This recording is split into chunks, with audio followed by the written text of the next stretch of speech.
Obrigada, bom dia. É uma alegria estar aqui na casa Confraternização Espírita Baiana, casa tão antiga, desde 1937, olha que lindo. Quanto tempo trabalhando e servindo.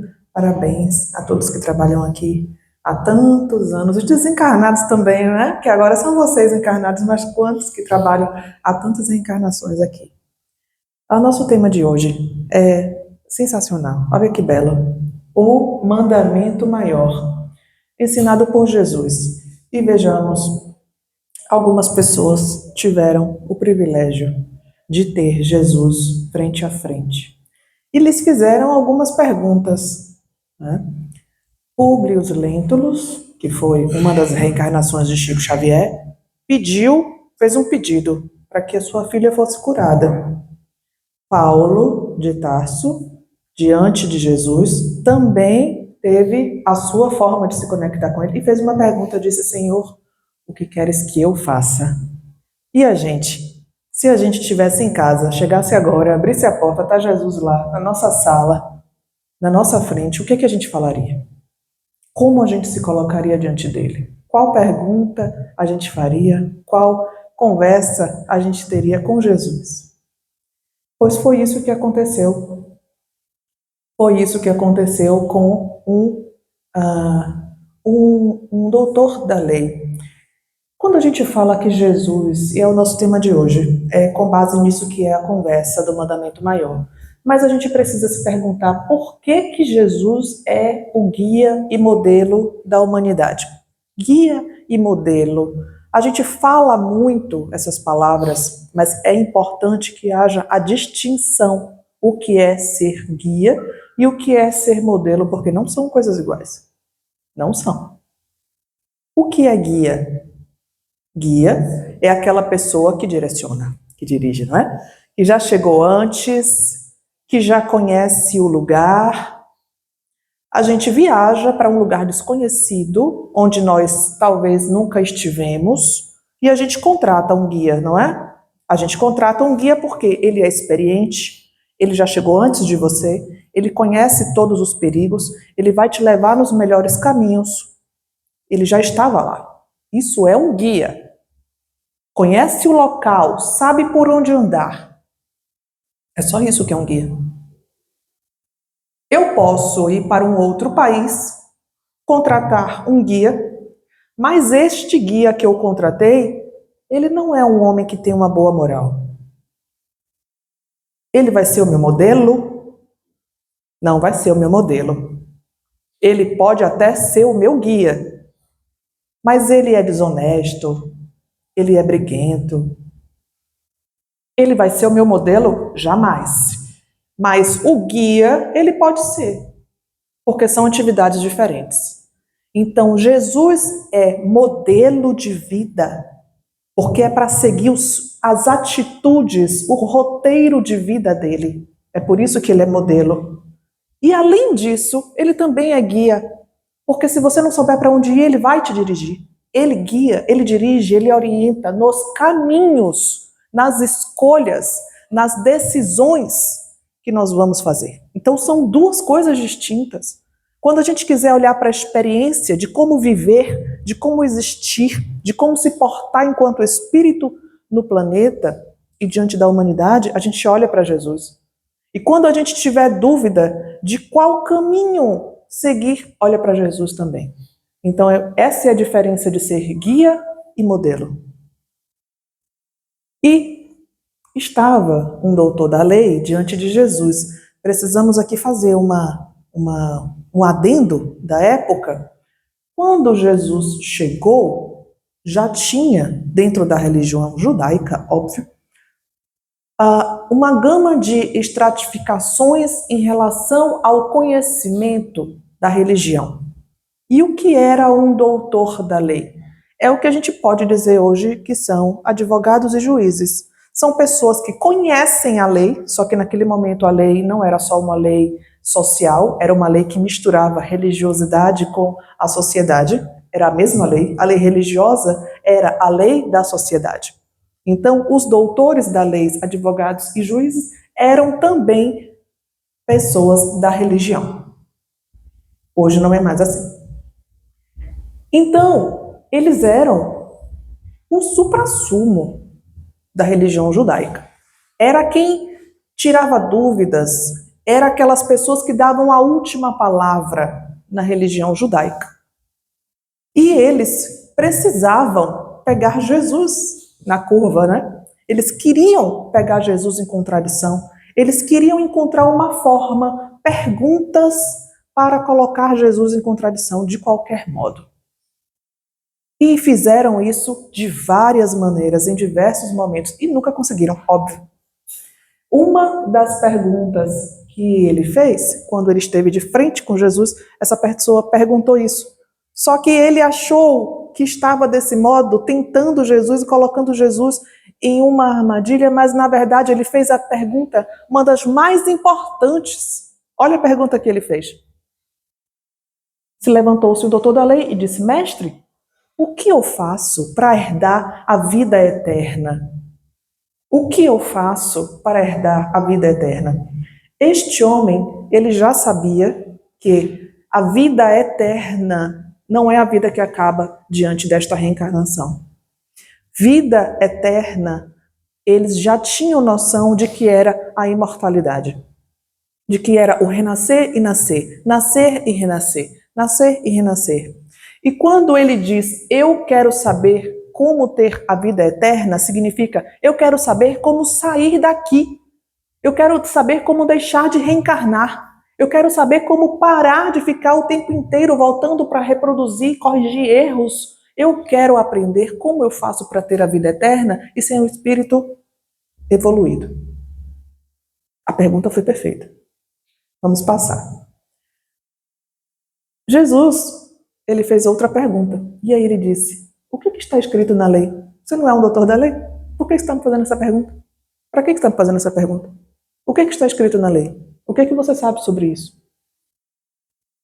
Curioso é que Jesus, o maior psicopedagogo, o maior professor, o maior terapeuta de todos os tempos, ele usou uma técnica, a gente pode passar novamente, que é uma técnica que chama maiêutica.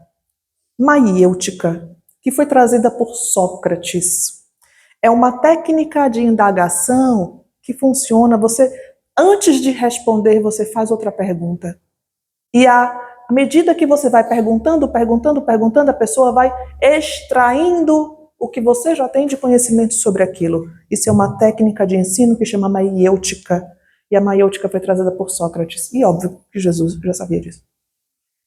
E então, com o objetivo de extrair o conhecimento da pessoa, Jesus perguntou a ele, o que está escrito lá? Como você lê?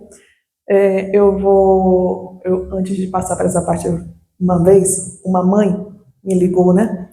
Eu trabalho com evangelização infantil, com crianças. E aí uma das mães me ligou, tia, me ajude. A minha filha tem 7 anos. Está aqui agora me perguntando o que é virgem. O que eu vou dizer para ela? O que é virgem? O que é estar virgem?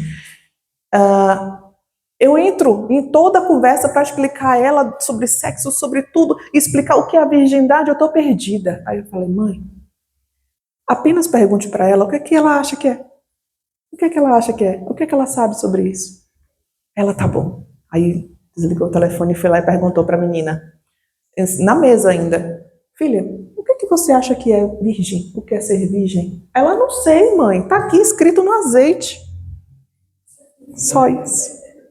Imagine se ela tivesse mergulhado em um assunto fora da hora, que não tinha nada a ver. Então, sempre que a gente puder ensinar algo, faz parte de uma das metodologias mais importantes de ensinamento, extrair o que a pessoa já tem de informação. Bom, então voltando, disse Jesus, o que você sabe sobre isso? Jesus perguntou a ele, e ele respondeu assim, eu acredito que é amar ao Senhor, o teu Deus, de todo o seu coração, de toda a sua alma, de todas as suas forças e do seu entendimento. além disso, amar ao próximo e amar a si mesmo.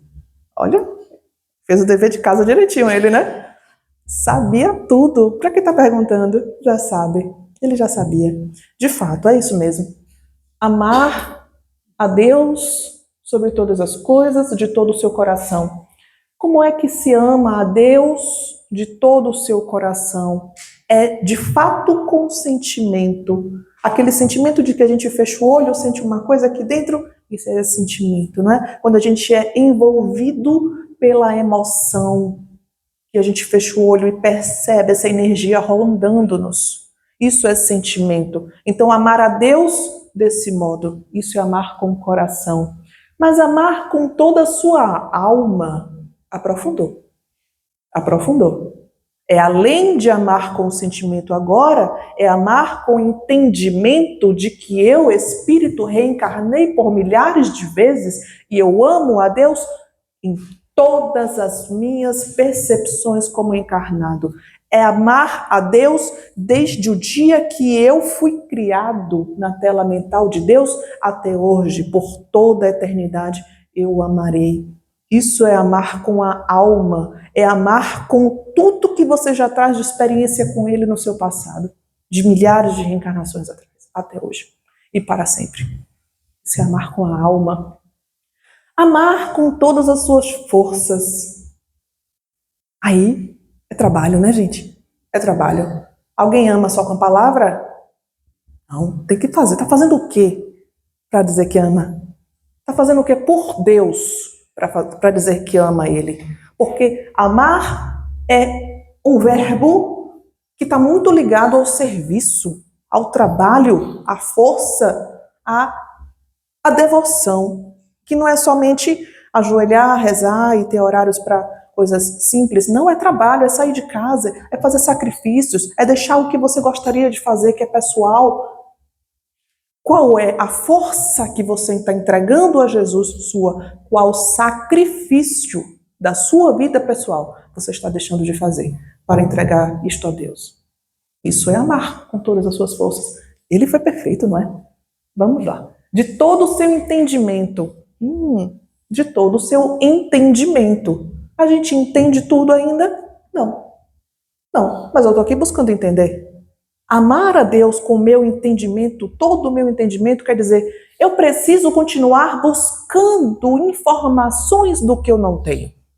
Eu preciso estudar. Eu preciso estar aqui, ó, no grupo de estudo ali, doutrinária aqui, o tempo inteiro buscando ler, aprender. Eu preciso amar a Deus com entendimento, usar a inteligência que Ele me deu como um recurso e uma ferramenta para a minha evolução. Amar a Deus com entendimento é estudar, é buscar informação. E ele disse, amar também ao teu próximo. Aí tem um problema. Tem um problema porque, para os judeus, e para muitas pessoas de hoje em dia também, próximo é quem está próximo. Tá? Então, assim, amar o próximo é amar quem está perto. Dona Ana, que está lá atrás, não é minha próxima, eu não vou amar ela.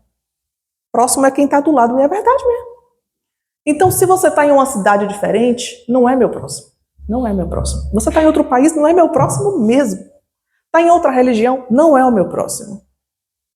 Está no outro bairro, talvez também não seja. Próximo é quem está próximo fisicamente. Para os judeus desta época, amar ao próximo era a da proximidade, que está aqui próximo. É literal, era literal a palavra. Inclusive, Jesus veio por isso, não é? Por que Jesus veio? Para dizer que próximo é o universo. É o universo, todos os planetas, todas as criaturas feitas por Deus. Próximo é tudo. Próximo não é quem você vê. E como a ti mesmo. Como a ti mesmo é algo que a gente não consegue fazer até hoje. Amar-se, essa parte ainda a gente é um bebê. Nós não sabemos. Vamos caminhar. Então, muito completa a resposta dele. Absurdamente completa. E Jesus disse, muito bem, olha que lindo. Respondeste bem. Agora faça isso e viverá a vida eterna que você perguntou. Ah, simples, poderia ter terminado aí, não é? Mas não, ele continuou. Vamos lá? E ele continuou. Isso aqui a gente já disse, não é? Amar a Deus e amar a humanidade. O judaísmo antigo cria que amar a Deus era cumprir rituais. Cumprir rituais. E Jesus veio e revolucionou tudo, dizendo, olha, não é isso aí não. Além disso, tem que amar a humanidade. Além de amar a Deus e fazer tudo isso que vocês fazem, tem que amar as pessoas. Vocês estão deixando de amar pessoas, amando apenas a Deus e esquecendo que a amorosidade tem que ser para o outro. Então Jesus veio para ensinar a amar. Por quê? Ensinar a amar a Deus, as pessoas já faziam. Jesus não veio trazer novas regras de como amar a Deus. Não precisa. Ele não fez isso. Ele foi para a rua. Ele foi pegar nas pessoas na rua, os doentes, os pobres, os excluídos. Ele veio para amar as pessoas. Então, dentro daquele tripé de amar a Deus, amar ao próximo e amar a mim, ele veio para cumprir a parte do meio, amar o outro, amar ao próximo. Ele veio para explicar isso. Vamos lá. Então, como é que Jesus amava? Jesus amava curando, indo ao encontro dos doentes. Porque os doentes eram excluídos. Está doente, gente, tá? Vai para lá, vai para perto de mim, não. E ele não. Ele foi curar os leprosos. Ele foi para perto das pessoas. Ele foi para dentro das casas. Antes, a religião estava apenas dentro dos templos. Jesus sai de dentro do templo. A gente nunca viu Jesus falando dentro do templo. Ele falava na rua. Ele ia para dentro das casas das pessoas curar. Como que Jesus amava? Jesus amava mulheres. Mulheres que eram excluídas da sociedade.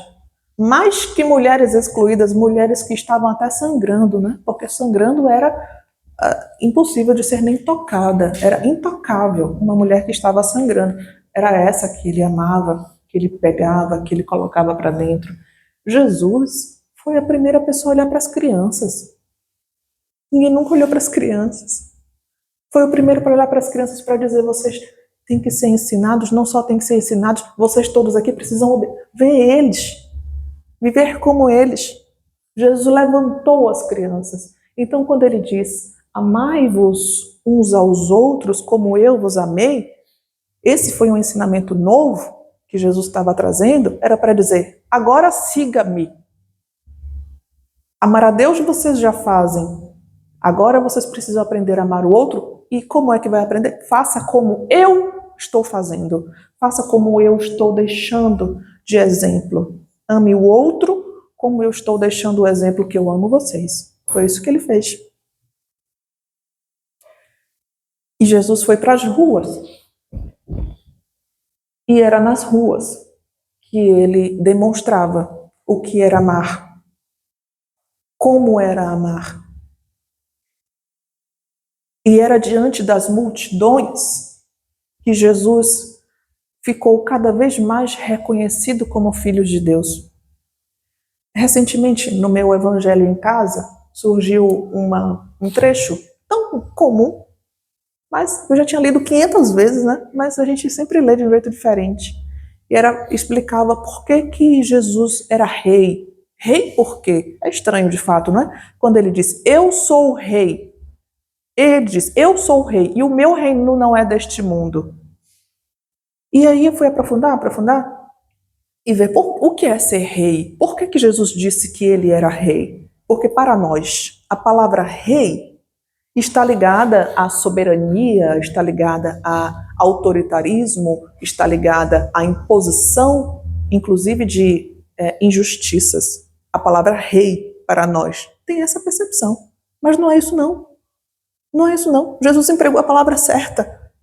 Ele é rei porque rei, na acepção real da palavra, é a pessoa que dirige a multidão e governa para cima, é que levanta a humanidade, é que faz aquele grupo inteiro evoluir. E aí ele disse: eu sou o rei. Eu sou o mestre que vai dirigir vocês e levar todo mundo aqui para frente. E a gente nunca tinha feito essa correlação assim, né? É curioso. Bom, então, sabemos agora que amar a Deus e amar a humanidade são coisas diferentes. E Jesus veio para nos mostrar o que é amar a humanidade. Poderia ter terminado ali, não é? A conversa, mas não acabou. Não acabou, porque o objetivo dele era o quê? Não era aprender, porque aprender ele já sabia. O objetivo deles era pegar Jesus. E aí ele perguntou mais uma vez: Jesus, e quem é o meu próximo? Quem é o meu próximo? Por quê? Se Jesus dissesse que o próximo é todo mundo, ele estaria contrariando as leis. Jesus não podia dizer que o próximo era todos, porque estava escrito que o próximo é quem está perto e ponto final. Então Jesus, para responder sem contradição, falou a palavra do bom samaritano. Bota atenção um pouquinho. Eu não vou colocar aqui a parábola do bom samaritano, porque não está necessariamente dentro do tempo. Mas o que foi que Jesus respondeu a ele para explicar o que é o próximo? Ele falou a parábola do bom samaritano, que era uma pessoa descendo para uma outra cidade, encontra um samaritano. Encontra um homem caído. Um homem caído. E vamos continuar, tá tudo bem. Encontra um homem caído. Passam várias pessoas por este homem caído. Okay? Passam várias pessoas. Passa judeu, passa homem da lei, passa um bocado de gente. Ninguém faz nada. Ninguém faz nada. E aí passa uma pessoa que os judeus tinham como inimigos, que eram os samaritanos. E aí passa um samaritano e é o samaritano inimigo dos judeus que acolhe aquele homem caído. E aí Jesus pergunta: quem é o próximo para você? E deixou essa pergunta para ele, e ele respondeu: próximo então é aquele que cumpriu a lei de amor. Ele nem disse que o próximo era quem era o samaritano, né, que fez a coisa certa. Ele nem conseguiu dizer isso, mas ele disse que quem cumpriu a lei de amor foi aquele que acolheu. Então, o que Jesus mostrou com essa parábola do bom samaritano? Mostrou que não importa quem é, a gente precisa amar. Então, próximo é todo mundo. Se é inimigo, se é amigo, se é daqui, se é de lá, não importa. Vamos caminhar. Então, voltando ao mandamento maior. Jesus disse a ele: ame o Senhor, o seu Deus, de todo o seu coração, de toda a sua alma, de todo o seu entendimento, de todas as suas forças. Este é o primeiro mandamento. Ok, nós já estamos fazendo isso. E o segundo é semelhante, mas é diferente. Ame o seu próximo como a si mesmo. Aí aqui a gente vai entrar em um problema, porque assim, é para fazer isso tudo junto. A ideia é fazer tudo junto. Ó, é um tripé, é um trinômio da libertação. Quer evoluir? Trinômio da libertação. Amar a Deus, amar aos outros e amar a si mesmo. São 3 coisas que a gente tem que fazer. Didático, bastante didático, mas bem difícil. Por quê? Amar a Deus, a gente já sabe. Cumprir os nossos rituais internos de conexão amorosa, nos manter em uma vibração elevada. Isso é amar de todo o coração, com a nossa alma, com o entendimento que nós somos imortais, de que em todas as reencarnações a gente tem um direcionamento que é um Pai e que Ele nos ama, não é? Ok. Amar ao outro. Olha, começamos a receber ajuda. Começamos a receber ajuda. Jesus veio para nos ensinar a amar o outro. Depois, Kardec, com os ensinamentos dos amigos espirituais, nos trouxe outras informações. E aí Kardec fala assim, essa parte do amar o outro eu vou ajudar também. E aí ele fala, fora da caridade não há salvação. E a gente hoje já consegue completar mais ainda dizendo, sem perdão também não há relacionamentos. Não há relação humana sem perdão. Por quê? Todos nós somos imperfeitos. E se nós todos somos imperfeitos, como que eu vou me relacionar a longo prazo, porque eu posso acabar relações toda hora, mas como eu vou me relacionar a longo prazo com alguém que é imperfeito, se não houver o perdão? As relações vão se findar o tempo inteiro. A gente vai romper com as pessoas o tempo inteiro. Então, o perdão é o elo que nos faz caminhar junto com os outros. Se não houver perdão, a gente não caminha com ninguém. É como se nós fôssemos uma família, eu digo para as crianças, é como se a gente fosse uma família de porco-espinho, sabe? Todo mundo tem espinho assim, todo mundo é porque é porco-espinho. E se a gente chega muito perto um do outro, o espinho dele me machuca e o meu machuca ele. Mas é assim, que eu sou imperfeito e ele também. E toda vez que a gente se aproximar, a gente vai machucar o outro. É como se nós fôssemos porcos-espinhos e o mundo inteiro é. Toda vez que a gente se aperta, se aproxima muito, que vem para a intimidade com alguém, se fere. Se fere. Quando você, de fato, tem acesso às imperfeições alheias. E você também se permite ser visto diante das suas imperfeições. Então, se não houver perdão, saneando as relações, não há relacionamentos. Aí Kardec fala assim, pode voltar um pouquinho. Fora da caridade não há salvação. Eu queria fazer um adendo sobre isso. Por quê?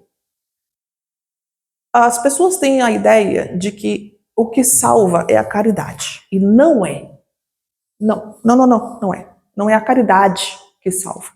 A caridade é um dos elementos da salvação. E eu vou dar um exemplo bem bobo, mas que vocês vão entender. A gente estava aqui mais cedo tomando um cafezinho. Eu adoro cafezinho.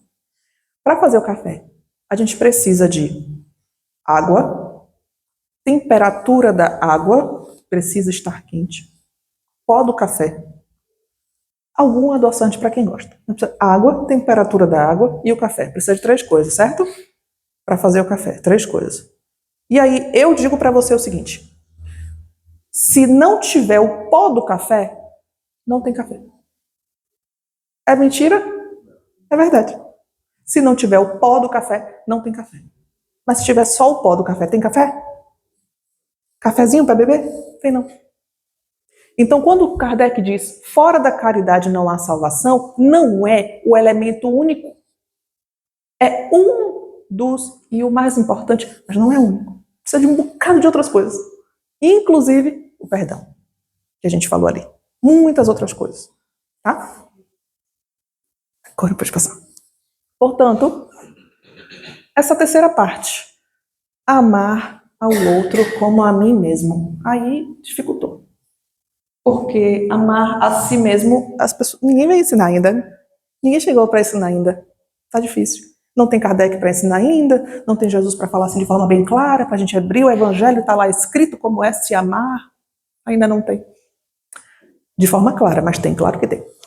E aí, a gente fica meio perdido diante de um monte de informação lá fora, que fica dizendo pra gente que se amar é ter autoestima, e que ter autoestima é se olhar no espelho e gostar do que tá vendo. Para com isso. Muito pouco, muito raso. Autoestima não tem a ver com aparência física. Autoestima tem a ver com amor.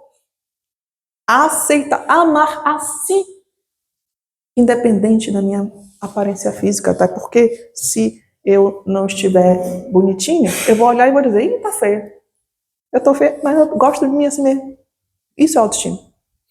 Isso é autoestima. É amar-se. independente de aceitações. Então, essa parte do amar-se a gente ainda não aprendeu. Inclusive porque a gente tem sofrido muito, muito nos relacionamentos, nas amizades, com os pais, com o pai, com a mãe, com os irmãos, com a família, com o trabalho.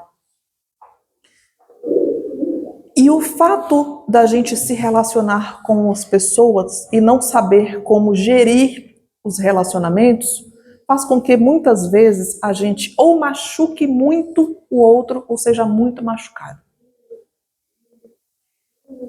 E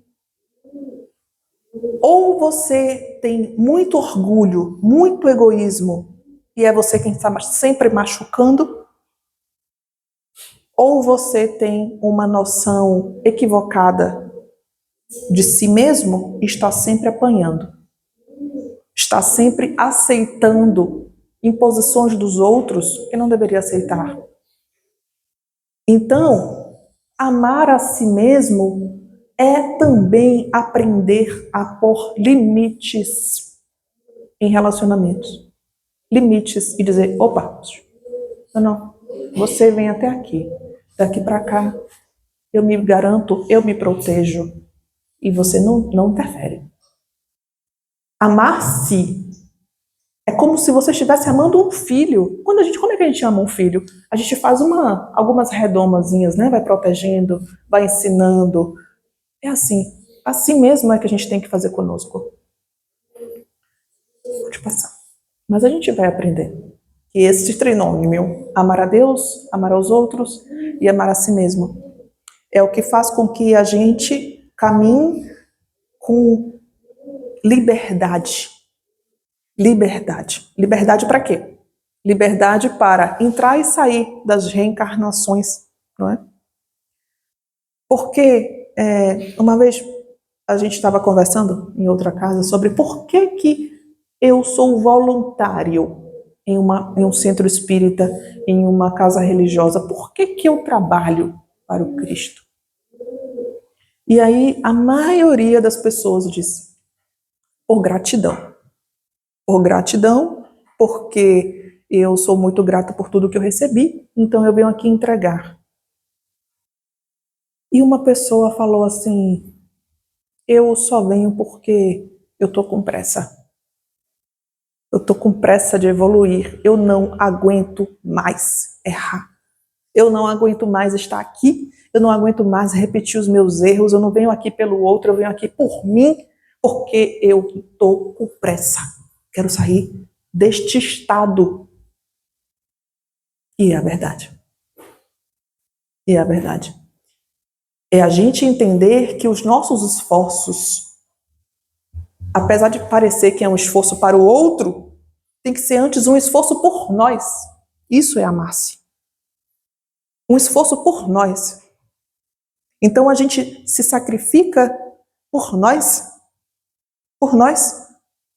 Muitas pessoas acreditam que ir no domingo à igreja, ir no domingo à doutrinária, é o máximo que se faz por Deus.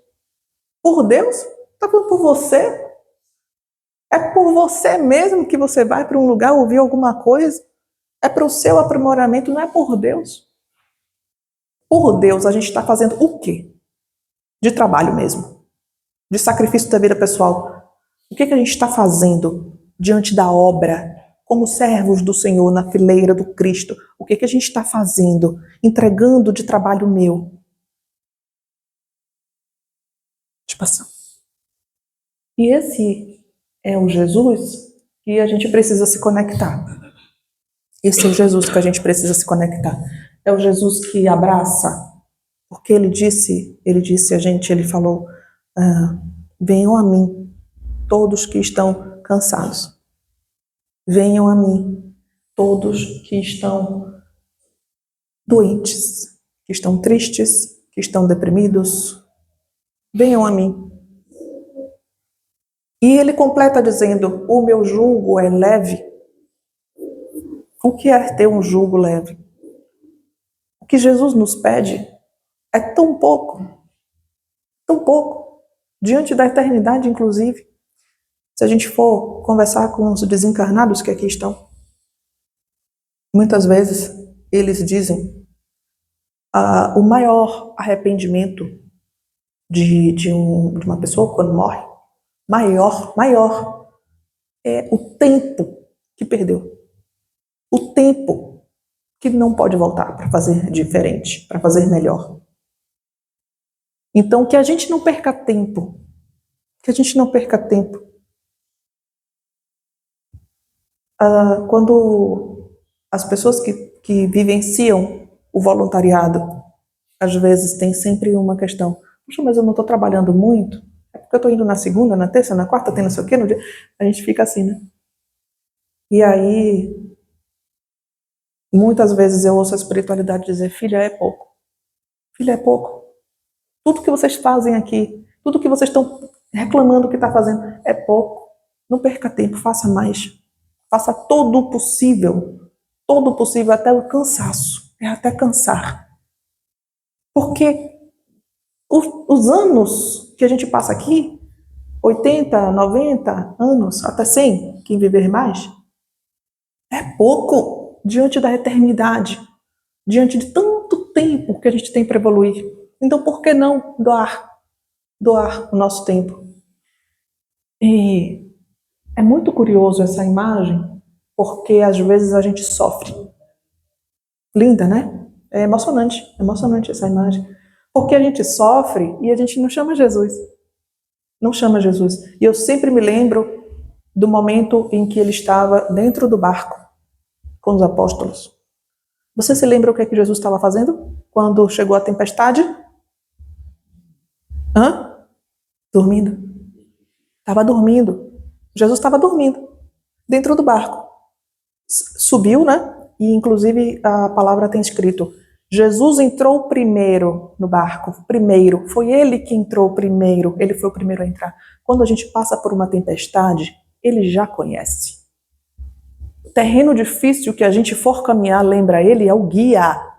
Se ele é o guia, ele já sabe do que vai acontecer. Ele já conhece.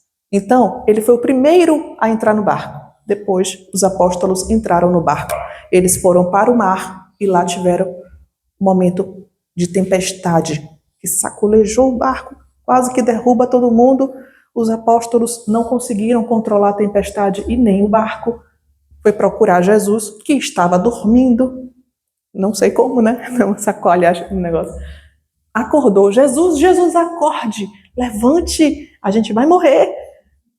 Aí Jesus acorda, olha para aquela agonia, põe a mão, acalma a tempestade, volta para eles e fala: homens de pouca fé, até quando eu vou estar com vocês? Por que vocês não fizeram isso? Por que não acabou a tempestade?